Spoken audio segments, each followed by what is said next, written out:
This might not come as much of a surprise to you, but occasionally people respond to things I say or write. And sometimes I get a letter, or an email, or a message, or it's a letter to the editor, or I get a phone call. Somebody leaves me a message or something, and I got one of those this past week or so that I want to talk about a little bit today. It's let me just say, by the way, that it's always a really good thing. I know you've heard me say before that I often have this dream that one day during a sermon, someone will stand up and say, "I don't agree with that," and express an opinion. We'll have a really interesting dialogue about it.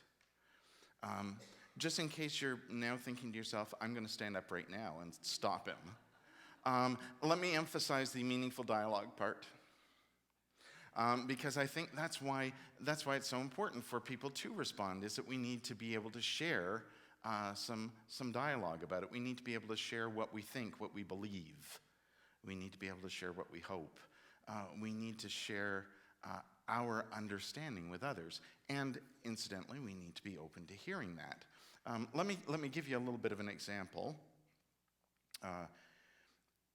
I don't know if you're aware of this, but the seasons of the church year have colors. And that's often not really important to a whole lot of people, except Bob. It's going to be really important to Bob, because you may not know this, but here in Ponoka, we have different colored hangings for each of the church seasons, and Bob changes them all the time for us. So if you haven't noticed that, take a minute after the service today to thank Bob for always being there to do that. Because each of the colors of the church seasons has a different color.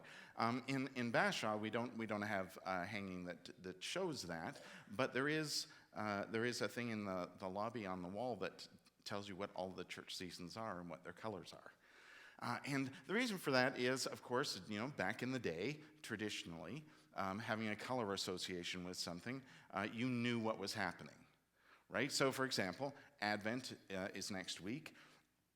Okay, that's a bad example, because Advent, actually, there's a debate about what color it is. For some traditions, it's blue, and some traditions, it's purple.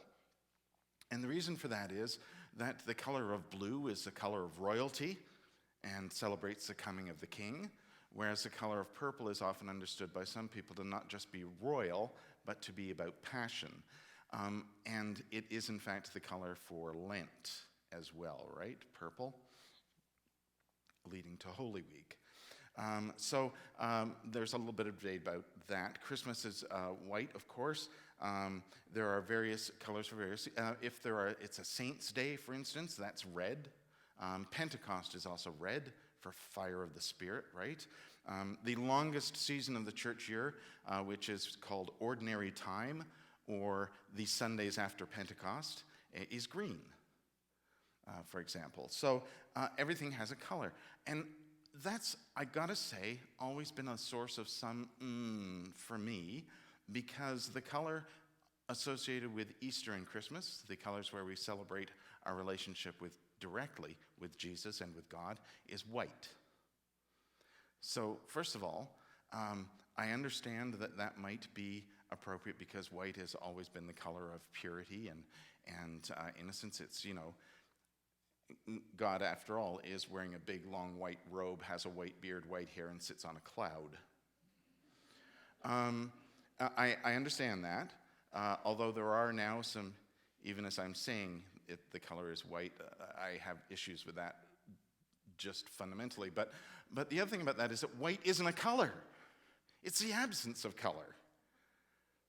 Just as black isn't a color, it's what you'd get if you take all of the colors, mix them all up together in a big pot. It goes black. It's all the colors, but you can't see any distinctiveness. And so both of those are problematic for me as a relationship with God, because our relationship with God ought to be about our relationship with God. So people have suggested some solutions, one of which, of course, is the rainbow. which, by the way, originally, biblically, was a sign of God's covenant, right, in the Noah story. And so that would seem to be very appropriate. We've also come to understand the rainbow as being meaningful in terms of suggesting diversity and inclusivity, right? Different colors making up the rainbow. The thing about that, though, is they're still all uniquely distinctive, which is great, but they're not interacting in any way. So I think the color for days that celebrate our relationship with God is plaid. It has to be. It has to be plaid. Think about it. It's all the colors interacting with each other, right? It's a weave of colors. Don't we often talk about God and our relationship with the universe as being like the web of life, right? It's like one great fabric of which we are a thread. Clearly, God's color is plaid. No? See, in my head, that makes perfect sense. And I say it out loud, and it makes perfect sense to me. But people listening to that might think, what is wrong with you? First of all. Secondly, they might also think, and I'm coming back to the call I got, and the message that was left for me, was you might also then think, I'm being a little bit disrespectful. Maybe even more than disrespectful. See, I got a call, and to be fair, it was about a column that had appeared in the Bashaw Star. It also appeared as my blog online, if you want to go and read it. And the opening sentences were actually, "Oh, Jesus, you say the darndest things." There was also, in fact, a sentence later in that same column, which was about Jesus telling the story of the Pharisee and the tax collector who go to pray, in which I refer to good old Jesus always hanging out with the wrong people. And the message I got was that this person was very disappointed in the way that I referred to Jesus. They didn't seem to have any issue with the content, by the way, or the message. What they had an issue with was the manner in which I referred to Jesus in such a casual and disrespectful way, because, and this is where you can see how it's going to relate to today, is Jesus is the King of Kings, the Lord of Lords, holy God. I'm quoting that directly. And I was being disrespectful, even sacrilegious, to refer to Jesus in such a casual way. Good point. Good point. If your relationship with Jesus is with the King of Kings and Lord of Lords, me talking about my buddy Jesus is disrespectful. That's a good point. Let me also say, though, that the manner in which each of us, this is why the plaid is so important, the manner in which each of us relates to God is how each of us relates to God. We should be able to share that with each other in a meaningful way, which allows each of us to also perhaps maybe open our minds up a little bit to understanding God a little bit differently. See, I don't have any issue at all with the King of Kings. By the way, one of my all-time favorite movies, and unfortunately for all the wrong reasons, is King of Kings. I don't know if you've seen King of Kings. It's most famous for the fact that Jesus is played by the actor who played the first captain of the Enterprise. No? Jeffrey Hunter? He had bright blue eyes and light brown hair and was super white. Yeah, exactly. But it's a great movie. It's an epic. You should watch it. It's really cool. Anyway, I'm doing it again, aren't I? I'm referring to Jesus in that casual and offhand way. I grew up with the image of Jesus as the King of Kings and the Lord of Lords. In the cathedral in Toronto, where I grew up, the Anglican Cathedral, the main window above the high altar in the cathedral is, I believe it's referred to as Christus Victor, which is Jesus with a crown on his head above all things, right? The victorious king. Which is an image that we have from not only from our traditions and our history, but also from the Bible. The phrase King of Kings and Lord of Lords comes from Revelation. I think chapter 16, I can't give you the verse, but it comes from Revelation. Or you might more commonly recognize it as being the second line of the Hallelujah chorus, right? Hallelujah, King of Kings forever and it. No? I'm doing it again. Thank you, though. And I love your plaid shirt, too. Thank you for really buying in. I really appreciate that. I'm doing it again, aren't I? But here's the thing. I grew up with that, and I grew up with the solemnity of that. I grew up with sacrament and that sort of respectful solemnity of everything. And I think that's awesome. That is an awesome way of understanding how God is so wondrously powerful in the world, in the universe even, in all things. I think it's great. And the image of even the idea, the understanding of God rules in our hearts is important. That, by the way, the reason we have this Sunday that we call Reign of Christ or Christ the King is because a pope back in the 1920s thought it would be a really good idea to have a day in which we recognize that very thing, the idea that God rules, which is great.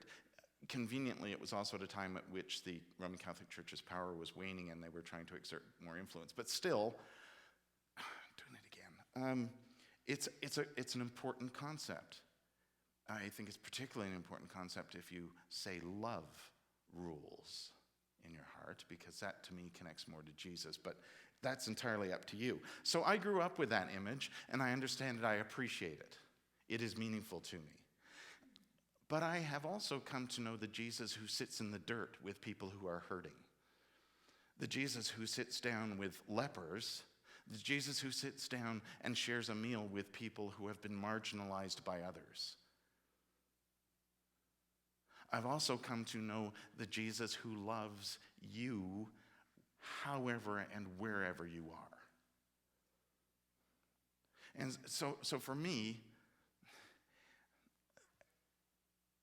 Jesus isn't just a King of Kings, nor is Jesus just your buddy. It's all those things. Do I refer to Jesus in a particularly familiar and casual way? Yes, you bet I do. Why? Because that's how I know Jesus. How do you know Jesus? That's a thing to think about today. Not just the idea of Jesus as king. Not even just the idea that love should rule in your heart. But also how you come to have a relationship with Jesus.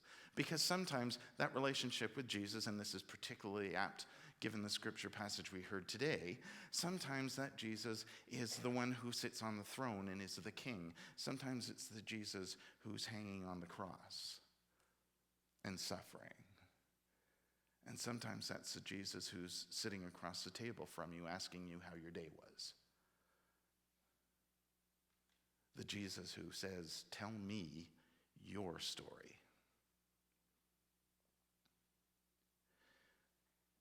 That's how we need to know Jesus.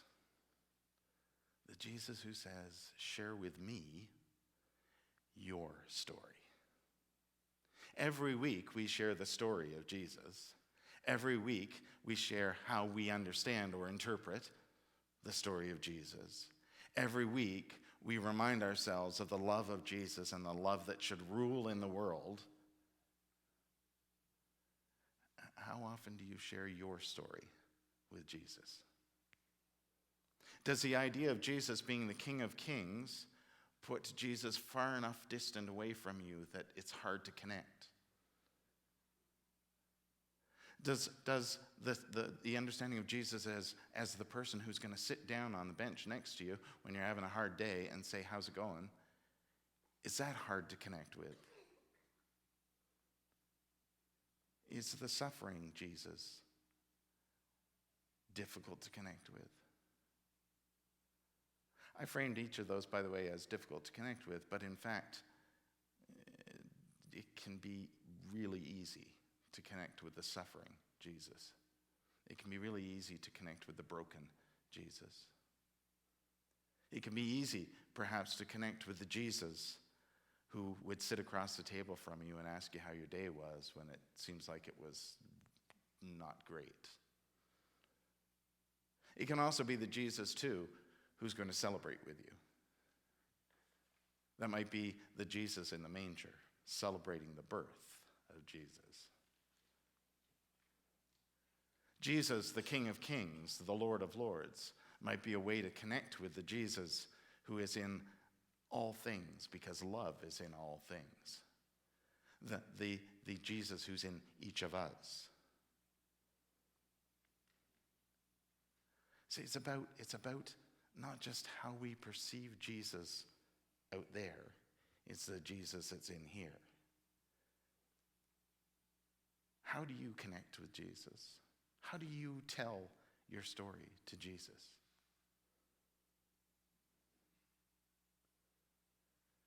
Advent begins next week. 4 weeks of preparation for Christmas. And we give each of those Sundays in Advent, we give it a theme: hope, peace, joy, and love. The things to focus on as we come towards Christmas and that day of celebration.